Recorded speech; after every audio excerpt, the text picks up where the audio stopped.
오늘의 정치권 이슈 짚어보겠습니다. 최창열 용인대 교수, 김근식 경남대 교수 두 분 나오셨습니다. 어서 오십시오. 안녕하십니까. 네, 윤석열 대통령이 오늘 동남아 순방을 떠났습니다. 한미일 정상회담도 있고요. 한미 정상회담도 예정이 되어 있습니다. 여러 논란이 있지만 일단 이 순방의 의미를 한번 좀 짚어주시겠습니까, 교수님?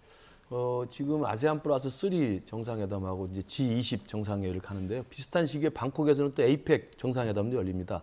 대통령이 에이펙 정상회담은 참가하지 않습니다만 한덕수 총리가 가는 걸로 제가 알고 있고요. 예. 그래서 아마 이번에 열리는 이 동남아에서의 이렇게 다자무대 정상회의에 가서 가장 큰 것은 북핵 문제에 대한 한미일 공조가 제일 중요하겠죠. 예. 지금 북핵 상황이 뭐 예전과는 전혀 본질적으로 다른 게임 체인저 상황이 돼 있기 때문에 북한의 잇따른 도발에 대해서 우리 한미일 그리고 또 아세안과 함께 어떤 공조를 할 수 있을지 아마 단호한 대응에 대한 그 협력 의지를 이끌어내는 데 큰 도움이 될 것 같고요. 두 번째로는 대통령도 이야기를 했지만 인도태평양 전략을 이번에 발표할 계획입니다. 네.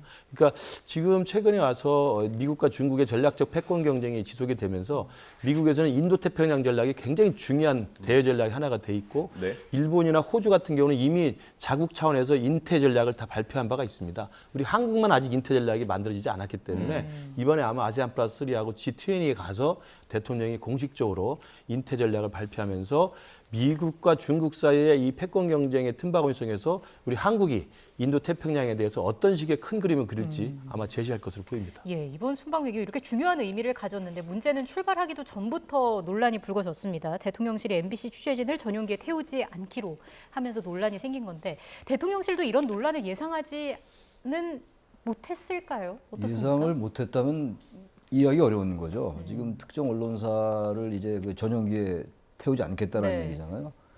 근데 지금 이제 앞서 말씀하신 것처럼 워낙 중요한 이제 회의에 참석을 하는 거예요. 아세안 회의도 그렇고 예. 네. G20도 그렇고 말이죠. 게다가 지금 미중일이 다 모여요, 발리에. 이번에 다 어쨌든 모여서 이게 북핵을 둘러싸고 다 이해관계가 다르단 말이에요. 네. 중국도 참석을 하고 그러기 때문에. 그래서 어느 때보다 중요한 이런 이제 회의인데 한미 동맹을 또 확인하는 길도 되고 말이죠. 근데 지금 출발 전부터 지금 이 논란이 지금 국내 정치에서 많이 증폭되고 있단 네. 말이에요. 네. 그럼 제일 우려스러운 게 국가 원수가 해외 순방 중에 국내 정치가 너무 공방으로 치다 그러면은 이건 별로 바람직한 건 아니거든요. 근데 그런 경우가 많이 있었어요. 그 지난번 이제 순방 때 뭐 이른바 이제 그 뭐 비속어 논란도 있었고 말이죠. 예. 그래서 그 연장인데 지금 이걸 다시 상기시키는 효과가 생긴 거 아니겠어요? 네. 네. 게다가 지금 이거는 뭐 지금 언론 관련 유관 단체들이 지금 뭐 거의 뭐 성향과 관계없이 비판적으로 나올 수밖에 없는 상황 아니겠어요? 저는 그래서 얘기를 좀 하겠습니다만 이 전용기라는 공간이 마치 사적 소유처럼 인식되는 그런 게 느껴진다고요. 네. 네. 이 기자들도 다 그 돈을 내고 타는 거란 말이에요. 예. 비행기 싹을 내고 타는 예. 거고 마치 어떤 내 소유물인데 너 타지 마 이렇게 들려서 물론 그 특정 언론사 MBC가 정부에 대단히 비판적인 보도를 하는 거 저도 알고 있습니다. 어떤 때는 저렇게까지 보도를 해야 되나라고 느낄 때도 있어요. 예. 근데 뭐 언론사의 이건 뭐 자신들의 그 생각이니까 네. 그런 뭐 악의적인 비판 보도라든지 뭐 그렇게 느낄 수가 있겠죠. 정권의 차원에서 또 오보라든지 이런 예. 것들에 대해서는 나름 그 절차가 좀 있잖아요. 네. 예. 중재를 요청한다든지 반론 뭐 저기 게재를 요구한다든지 뭐 이런 게 있는 건데 그거를 가지고 이렇게 약간 감정적으로 대응하는 것처럼 보이는 거 아니겠어요? 네. 물론 뭐 취재 제한은 아니라고 합니다만 취재가 제한될 수밖에 없을 것 같아요. 왜냐하면 전용기 안에서 간담회도 하잖아요. 예. 근데 간담회는 취재 못할 거 아닙니까? 뭐 발리나 뭐 저기 푸놈펜 가가지고 이제 민항기 먼저 도착했다 그러니까 그건 뭐 취재할 수 있겠죠. 그러나 이거를 이렇게 전용기 안에서의 간담회를 취재 못한다면 이거는 국민들은 전용기 안에서 무슨 얘기를 했냐를 알 권리가 있거든요. 네. 물론 다른 언론사가 있습니다. MBC 입장에서 볼 때는 그건 네네. 취재에서 배제되고 있는 거라서 예. 저 일단은 뭐 저는 뭐 바람직하지 않다. 그리고 이렇게 가야만 되는 것인지. 예. 지금 국회 의석도 지금 소수당인데다가 언론과도 이렇게 불화를 빚고 총체를 어떻게 관철해 나가겠어요. 저는 네. 이거는 말씀을 나누겠습니다만 저는 글쎄 어떤 사람들의 생각인지 모르겠으나 너무 가볍게 생각한 거 아닌가, 네. 너무 감정적으로 대응한 게 아닌가라는 생각을 갖지 않을 수가 없습니다. 예. 네. 어떤 생각인지 누구의 생각인지 모르겠다고 하셨는데 좀 알려주시면 좋겠습니다. 저는 대통령 본인의 의지나 생각이라고 생각하지는 않고 싶습니다. 일단 뭐 우선적으로 제가 그 대통령실에서 어떻게 이런 결정이 나왔는지는 모르겠습니다만 예. 대통령의 생각이 아닌데 만약에 참모들이 이런 걸 건의해서 나온 결정이라면 정말 대통령을 잘못 보좌하고 있는 것이죠. 특히나 이 관련돼서 만약에 참모가 했다고 한다면 이 업무 영역에 관련된 참모가 바로 이제 김은혜 홍보수석 아닙니까? 네. 그러면 김은혜 홍보수석 같은 경우는 이런 건의나 이런 내용이 결정되는데 관여하기보다는 그 상임위원회 출석해서 네. 그런 부적절한 필담하는 시간에 차라리 이런 것들을 대통령을 잘 보좌하는 게 필요하다는 말씀을 드리고요. 대통령이 결정한 게 아니라고 저는 생각하고 싶습니다만 만약 대통령이 의지라 하더라도 참모들이 할 일은 그걸 설득을 해서 토론을 하는 게 필요한 겁니다. 이게 아무도 도움이 되지 않습니다. 대통령께도 도움이 안 되고 정부에도 도움이 안 되고 예. 국익에도 도움이 안 된다는 이야기를 참모들이라도 해줘야 저는 마땅한 것이라고 생각이 들고요. 만약에 참모 차원에서 대통령의 어떤 의지에 대해서 설득이 안 된다고 한다면 그 다음에 할 수 있는 건 당입니다. 그러면 집권 여당인 국민의힘에서라도 이야기를 건의를 드리고 아니면 잘못된 건 잘못됐다고 이야기를 해줘야 되는 것이죠. 그러나 국민의힘도 보니까 뭐 지도부라든지 네. 몇몇 이른바 핵관이라고 불리는 분들은 다 옹호하고 있는데 저는 개인적으로 저도 국민의힘 소속 당협위원장을 맡고 있습니다만 저는 이건 대통령께서나 아니면 대통령께서 부적절한 결정을 한 거라고 생각합니다. 득이 없는 거예요. 네. 첫 번째가 뭐냐면 MBC에 대해서 MBC가 지난 9월 달에 이 뉴욕의 발언을 가지고 의도적인 정치적인 성향을 가지고 이른바 자막을 미리 집어넣어서 국민들로 하여금 그런 방향으로 들리게 확증 편향 효과를 노리고 했던 건 저는 분명히 조작이라고 생각을 합니다. 근데 그것은 그것대로 지금 그 국민의힘 차원에서 고발이 돼 있어요. 그 법적 조치를 하면 되는 겁니다. 그리고 언론중재위에 제소를 하면 되는 거예요. 그 사건은 그 사건인 것이죠.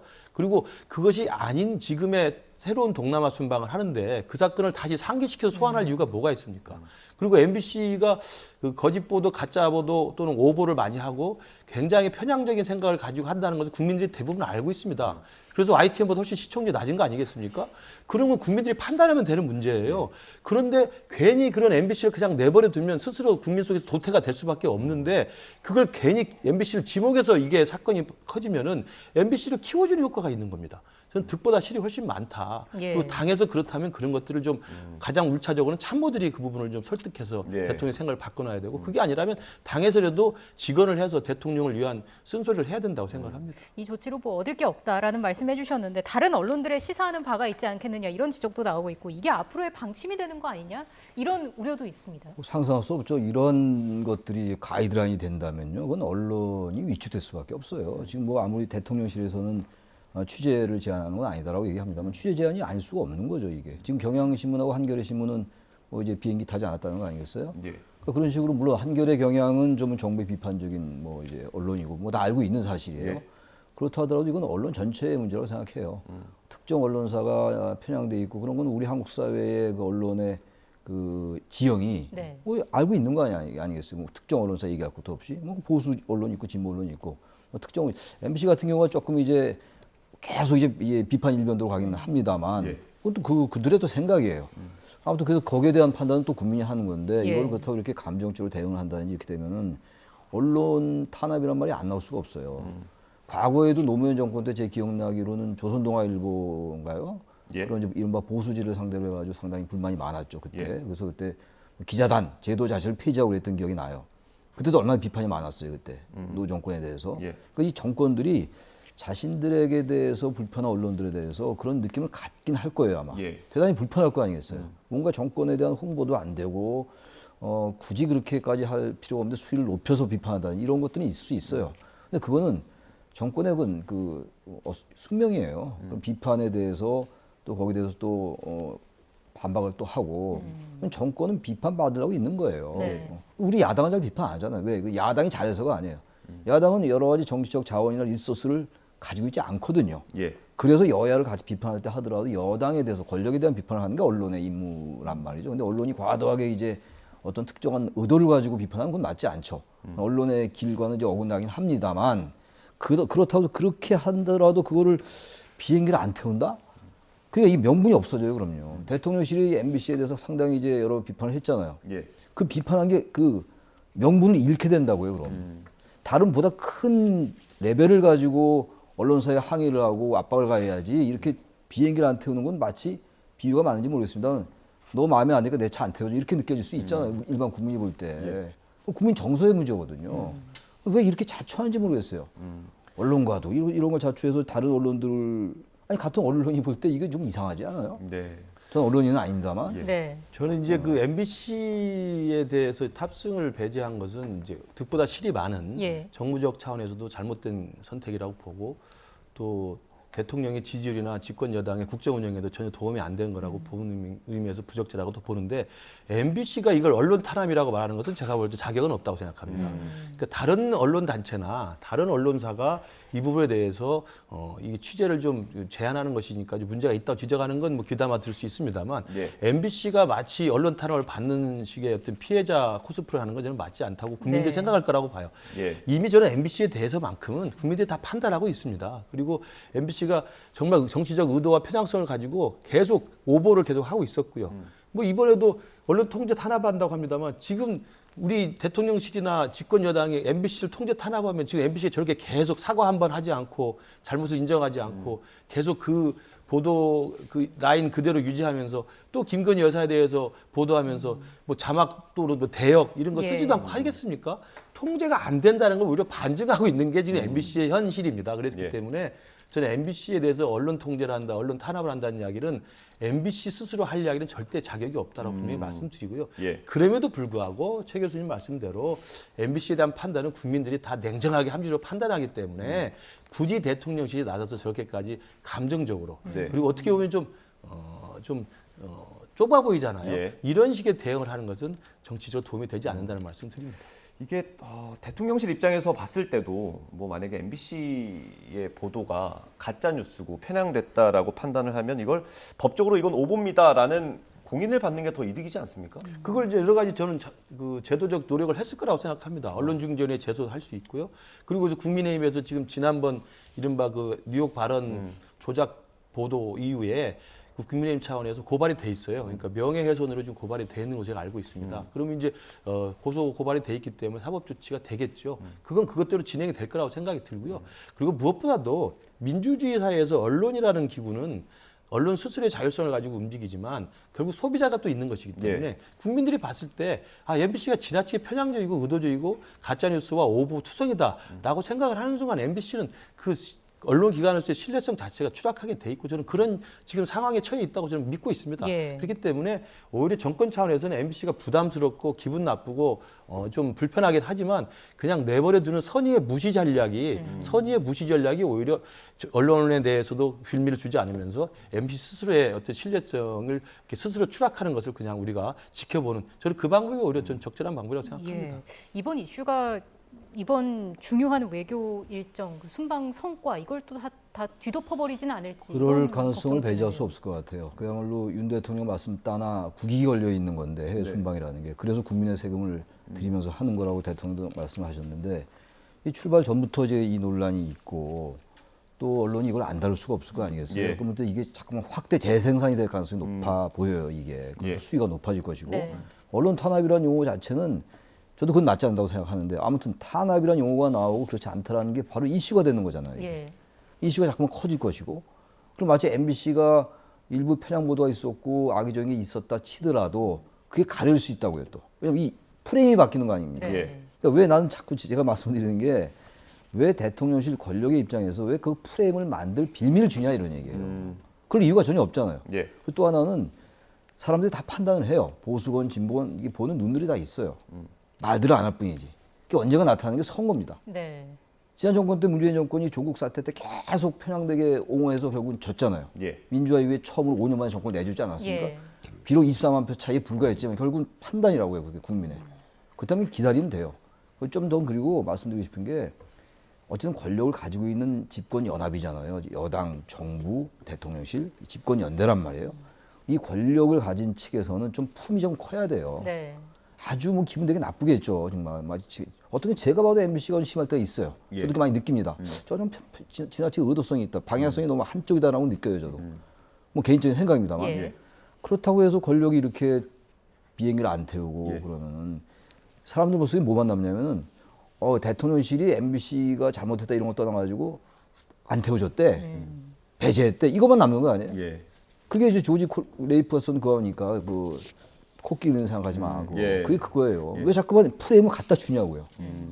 전 대통령실에 이거 누구 아이디어인지 모르겠는데 보다 이제 디그너티 깊음 있게 품격 있게 좀 품이 크게 가면요 다 국민들이 알아줍니다. 네. 그러니까 조금 초조한 것 같아요. 예. 6개월밖에 안 됐잖아요. 조금 더 시간을 가지고 호흡을 길게 가지고 가면 어느 한쪽으로 지나치게 편향되면 방송 잘 보겠어요? 시청률 떨어질 거 아닙니까? 그럼 방송사 안에서 자율적으로 조정이 되겠죠. 예. 그게 이른바 시장 논리 아닙니까? 또 언론 논리고. 근데 왜 그걸 과도하게 개입하는 것처럼 비치냐 이런 얘기예요. 전 그건 지금이라도 이걸 보세요. 지금 이게 지금 순방 중에 계속 얘기가 나올 거라고요. 예. 전 이거 이대로 놔두면 안 될 것 같아요. 네. 알겠습니다. 이번 논란을 여의도 정치권에서는 어떻게 보고 있는지 저희가 영상을 하나 준비했습니다. 안철수 의원 그리고 이재명 대표 발언인데요. 네, 함께 들어보겠습니다. 이번 같은 경우 같으면 취재를 막는 것이 아니지 않습니까? 취재를 불허한 것이 아니고 취재는 하도록 하되 편의 제공을 안 한 것이죠. 이것은 경고성 조치라고 봅니다. 그래서 과연 이게 적절했는가 아닌가 이런 건 둘째 치더라도 저는 이런 경고성 조치는 일회성으로 그치고 그 MBC 내에서도 보도 윤리상으로 문제는 없었는지 한번 점검을 해보는 그런 계기가 되는 그런 좀 좋은 그런 영향이 있었으면 좋겠다는 그런 바람을 가지고 있습니다. 지금 21세기 대한민국 선진국에서 벌어졌습니다. 창피합니다. 말하기가 부끄럽습니다. 유치하고 졸렬하고 전 세계의 웃음거리가 되어버린 특정 언론 취재 배제 즉시 처리하십시오. 언론의 자유를 억압하는 이런 각종 조치들에 대해서 앞으로는 다시 재발돼서는 안 됩니다. 교수님 일단 안철수 의원 발언에 대해서 어떻게 생각하십니까? 그 안철수 대표의 평소 입장으로 본다면 좀 그 부적절했다고 아마 좀 생산적인 그 조언을 했을 거라고 보이는데 아마 지금 이제 전당대회를 앞두고 있지 않습니까? 네. 전당대회를 앞두고 안철수 대표 같은 경우 이제 대표 출마를 기정사실을 하고 있는 상황이어서 아마도 이제 그 대통령과의 신뢰 관계 그리고 대통령실과의 어떤 우호적 관계를 고려해서 경고 정도로 우리가 좀 받아들이고 이것이 좀 선한 영향력으로 해서 잘 영향을 미치는 방향으로 귀결됐으면 좋겠다는 이야기를 하고 있는 것 같습니다. 저는 이제 안철수 대표의 저런 그 발언이 불가피하다는 것을 이해를 합니다. 그러나 이제 또 다른 측면에서는 다른 질문에서는 이른바 이제 주호영 원내대표가 그 국회 국정감사에서 두 수석을 퇴장시킨 것에 대해서 예. 또 당내에 또 일부 강성파들이 또 반발한 적이 있잖아요. 네. 예. 거기에 대해서 또 안철수 대표는 그건 적절한 것이었다라고 또 편을 들고 있습니다. 그래서 아마 안철수 대표가 이제 중도까지 확장하면서 전당대회에서 당대표로서의 어떤 당심을 얻기 위해서 고심하고 있는 흔적으로 보이고요. 그러나 이제 저런 그 불가피한 상황에서 고민 끝에 나온 이번에 이 MBC 그 탑승 불허에 대한 이야기를 보면 이해는 됩니다만 저것이 MBC로 하여금 다시 스스로 돌이켜보는 계기가 되겠습니까? MBC로 하여금 더 반발하게 하고 MBC로 하여금 피해자라고 하는 것들을 심어주는 더 부정적 효과가 더 생길 수밖에 없죠. 그래서 안철수 대표의 그 고민은 이해합니다. 예. 궁금한 게 그 당 내부에서 대체적으로는 이 조치에 대해서 어떻게 말씀을 하시던가요? 대부분 이제 지켜보고 말을 잘 안 하죠. 말을 잘 안 하는데 일부 이제 지도부에 계신 분들이나 또 지도부 중에서도 주호영 원내대표는 지금 말을 지금 삼가하고 네. 있습니다. 예. 판단을 보류하고 있고요. 그리고 이제 홍준표 지금 시장이 강하게 대통령실을 옹호하고 있는데 네. 취재 거부의 자유도 있다. 그래서 본인이 예전에 당대표 시절에 특정 종편에 대해서 그 방을 빼고 부스를 빼고 예. 취재를 거부한 적이 있다고 그러는데 부스를 뺄 정도면 취재 거부가 아니라 그것 언론에 대한 보복이죠. 예. 취재 거부는 전화 오는 거 안 받는 거 정도. 기자가 만나자고 할 때 안 만나는 정도. 물어보면 답을 안 하는 정도가 취재 거부의 자유지. 아, 내가 하라는데 안 했으니까 저기 자유한국당 당시에 그 보도실에 있는 그 특정 종편에 책상을 빼는 게 그게 어떻게 취재 거부의 자유에 해당합니까? 제가 그래서 홍준표 대표를 좀 강하게 비방했더니 또 홍준표 대표가 저한테도 강하게 또 욕을 하셨더라고요. 예. 저 당내에서 그런 분란이 있을 수 있다고 생각합니다. 그러나 문제는 기준이 대통령한테 누가 되고 득이 되느냐, 대통령의 지지율에 무엇이 도움이 되느냐. 그다음에 지금 현재 이 정권 교체를 해와가지고 윤석열 정부가 잘 되고 성공하길 바라는 우리 유권자들에게 누가 도움이 되느냐를 생각해 본다면 무조건 대통령실을 옹호하는 것, 그리고 무조건 대통령실을 비유하는 것이 과연 도움이 될 것인지. 아까도 제가 모두에 말씀드린 것처럼 네. 적어도 여당은 대통령실의 참모가 그부 역할을 못한다면 여당은 민심을 전달하는 버퍼존 역할을 해줘야 됩니다. 예. 그렇지 않고 당의 원로라는 분이 그리고 과거에 홍준표 시장 같은 경우는 공천 안 졌다고 탈당했다가 무소속으로 들어오신 분 아닙니까? 예. 그런 분이 자기 스스로가 기자실 폐쇄한 것까지 이야기하시면서 부스를 뺀 것까지 정당화시키면서 대통령실을 옹호하는 건 제가 부적절하다고 생각합니다. 네. 예, 교수님 말씀하신 것처럼 침묵하는 인사들도 있습니다. 주호영 원내대표, 뭐 한덕수 총리 같은 경우는 의견을 뭐 적극적으로 내진 않고 있는데 이 자체가 주는 의미가 있겠죠. 원래 얘기를 해야 되는 거죠. 정당 말씀 우리 김 교수님 말씀하셨는데 정당은 게이트 키퍼 역할을 하는 게 정당이에요. 예. 근데 우리 한국 정당에게 그런 걸 기대한다는 게 뭐 좀 공허하긴 한데 예. 그래도 이런 일이 있을 때 당이 중심을 잡아줘야 돼요. 전부 대통령 눈치 보고 권력 눈치 보고 말이죠. 그게 무슨 정당이냐고요. 국회의원 왜 합니까? 국회의원이 그렇게 되면 완전히 직업적인 기능이밖에 안 돼요. 국회의원은 국민의 선출된 대표잖아요. 예. 그러나 국회의원들의 생각이 다 다를 수 있죠. 예. 당내에서 뭐 취재에 배제할 수 있다. 전형이 태우지 않을 수 있다. 그동안 MBC 한 걸 봐도 개칭마다 그럴 수 있어요, 사람이. 예. 근데 반대로 그래도 비슷한 비율은 얘기가 나와야죠. 그게 건강한 정당이에요. 네. 정당은 행정부 당정 협의를 하니까 행정부의 일원인지 모르겠으나 제가 네. 집권 연합이라고 말씀드렸잖아요. 국회의 또 일원이거든요. 그 이중적인 성격이 있어요. 이럴 때는 그렇다면 뭔가 좀 객관적이고 지성적이고 정치적 얘기를 해줘야죠. 근데 우리나라 정당들이 그게 너무 없는 거죠. 제가 항상 말씀드리는 게 아마 공천 때문에 그렇고 이제 뭐 특히 이제 주도권을 갖고 있는 이제 이런 주류 세력들 네. 때문에 자꾸 이제 그 눈치를 보는 것 같은데 언젠가 이런 구조는 바뀌어야 돼요. 지금 이런 상황이 있을 때는 여기에 대한 비판적인 목소리가 나오는 게 맞는 거죠. 예. 전부 한편으로만 가면 그게 정당이 아니죠. 그게 뭐 정당입니까? 예. 여러 가지 다양한 의견이 있고 그게 당내 민주주의인 것이고 정당 민주주의 아니겠어요? 이런 와중에도 여당 내에서 이전 정부 사례가 좀 거론이 됐습니다. 언론 탄압을 한 건 오히려 민주당 정권에서 있었다. 이런 얘기가 나왔거든요. 이제 그렇게 또 말씀하시는 분이 있죠. 또 그게 틀린 말은 아니에요. 또 팩트로는 맞습니다. 네. 문재인 정부 때도 2018년에 정상회담 이후에 장관급 회담할 때 특정 언론사의 기자가 탈북민 출신이라는 이유로 북이 요구하지도 않는데 배제한 적이 있습니다. 이건 명백한 사실은 언론 배제 이야기였고요. 예. 노무현 정부 때 잘 아시는 것처럼 기자실이라는 걸 폐쇄해서 사실은 기자들 사실은 어디 앉아있을 데가 없게 만드는 것도 사실 아니겠습니까? 네. 그것도 굉장히 이제 이른바 조중동이라는 언론에 대한 불편함을 그렇게 표현한 것이고요. 예. 그다음에 DJ 때 이야기도 있었다고 하는데 DJ 때는 제가 확인해 보니까 언론을 거부하고 이렇게 한 게 아니라 청와대 출입 기자 중에서 엠바고를 깼을 때 기자단의 결의에 의해서 그 해당 엠바고를 깬 기자에 대해서 출입 정지를 시킨 겁니다. 그러니까 그것은 사실은 언론사 안에 있는 기자들 사이에 자율적 합의였기 예. 때문에 좀 차원이 다른 것이고요. 저는 좋습니다. 그런 과거에 문재인 정부 때나 노무현 정부 때도 언론에 대해서 이렇게 화풀이를 했다라는 말을 하는 건 팩트지만 제가 드리고 싶은 말씀은 정말 윤석열 정부의 성공을 위해서라면 윤석열 대통령이 잘 되길 바라는 마음이라면 야 너희들도 그랬지 않느냐 라는 말이 얼마나 그 소극적이고 그 좀 그 궁색한 변명입니까? 우리가 저도 뭐 그 선대위에 참여하고 윤석열 대통령이 대통령 될 수 있도록 도와주기 위해서 힘을 많이 쏟았습니다만 우리가 힘을 합쳐 정권 개최하려는 이유는 조국 사태 이후에 보여줬던 이른바 진보 진영 그리고 민주당 정권의 그 내로남불을 우리가 다시는 하지 않겠다고 하면서 정권 개최한 거 아닙니까? 네. 예. 너희들과 다르겠다. 공정과 상식으로 가겠다. 그렇게 이야기하면서 표를 달라고 해서 정권 개최를 한 건데 너희나 나나 똑같다. 그래 너희들도 그랬으니 나도 그렇게 하겠다. 그러면 이전에 진보 진영의 잘못된 거나 우리 지금 정권 개최된 문석열 정부도 똑같이 잘못한 것을 하고 있다는 것을 자인하는 꼴밖에 안 되는 거예요. 저는 그래서 과거 사례를 이야기하는 것은 절반의 진실일 뿐이다. 과거 사례를 빌미로 해서 지금의 부적절한 어떤 결정을 옹호하는 것도 제가 볼 때는 부적절하다고 생각합니다. 예. 제가 주제를 좀 바꿔서 국민의힘 상황 짚어보겠습니다. 아까 말씀을 해주셨는데 국정감사장에서 두 수석이 퇴장당하는 일이 있지 않았습니까? 네. 일부 언론에서 이걸 가지고 대통령이 좀 불편한 심기를 표했다는 보도가 있었는데 그거 혹시 사실일까요? 뭐 언론에 그런 보도가 났고요.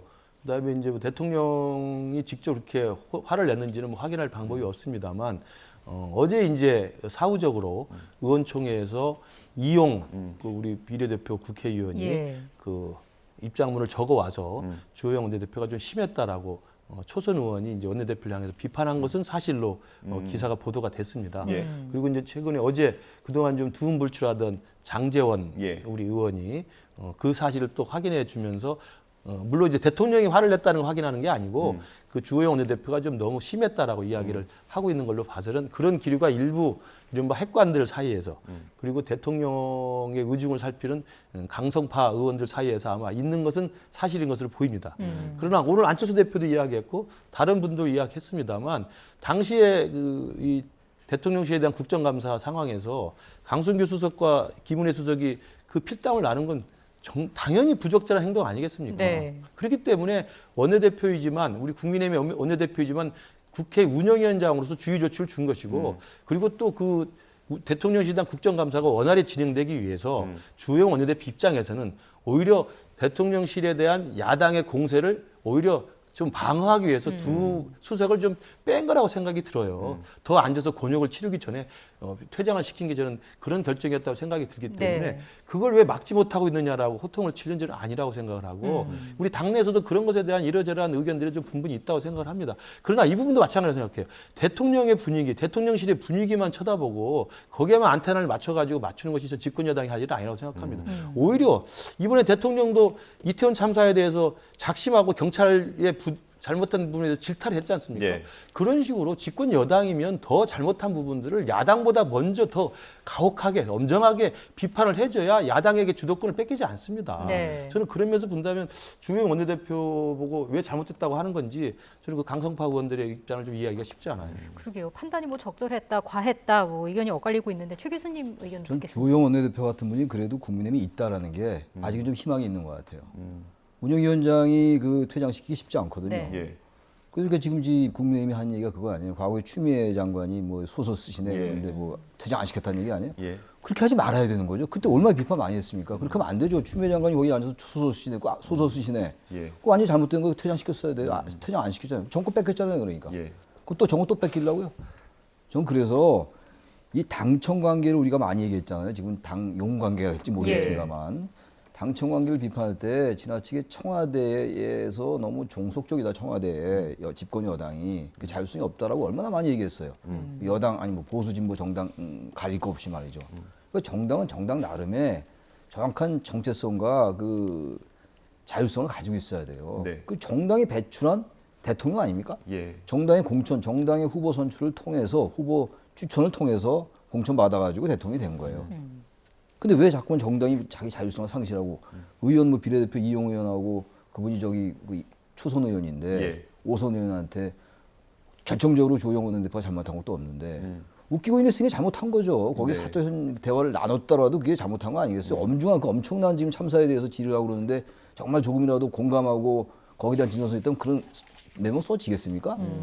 전 개인적으로 이해 안 가요, 이건. 그렇다면 조영 원내대표가 그래서 퇴장시킨 거예요. 예. 나름대로 지성을 발휘한 거라고 좀 봐요. 예. 근데 거기에 대해서 비례대표 의원이 막 작심하고 나서 읽었다는 거 아닙니까?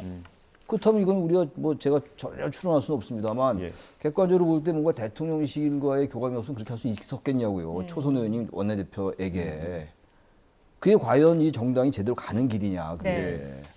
역사가 수없이 증명하고 있어요. 역사가. 예. 우리나라 정치가 증명하고 있고. 지난 정권 때도 그랬잖아요. 그래서 정권 뺏긴 거 아닙니까? 제가 누누이 말씀드리지만. 왜 자꾸 지난 정권 거 잘못된 거 얘기하냐고요. 그래서 뺏긴 정권인데.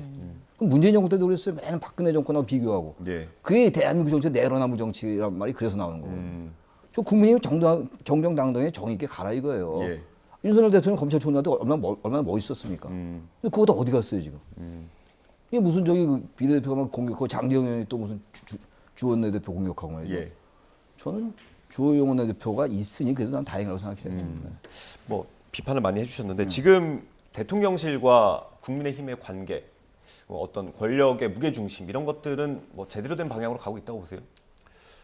일단 집권 초기에 대통령실과 집권 여당 사이에 이제 우선 첫 번째로 고려해야 될 부분은 대통령이 정치 경험이 길지 않기 때문에 그렇기 때문에 사실은 이 정치권, 여의도 정치권에 많은 사람들과의 어떤 네트워크나 교분이나 이런 이른바 이제 개파라고 하는 사람들이 예. 많이 있을 수가 없죠. 네. 그러니까 새로운 설정된 관계를 만들어 가는데 조금 이제 좀 조심스러운 게 하나 있고요.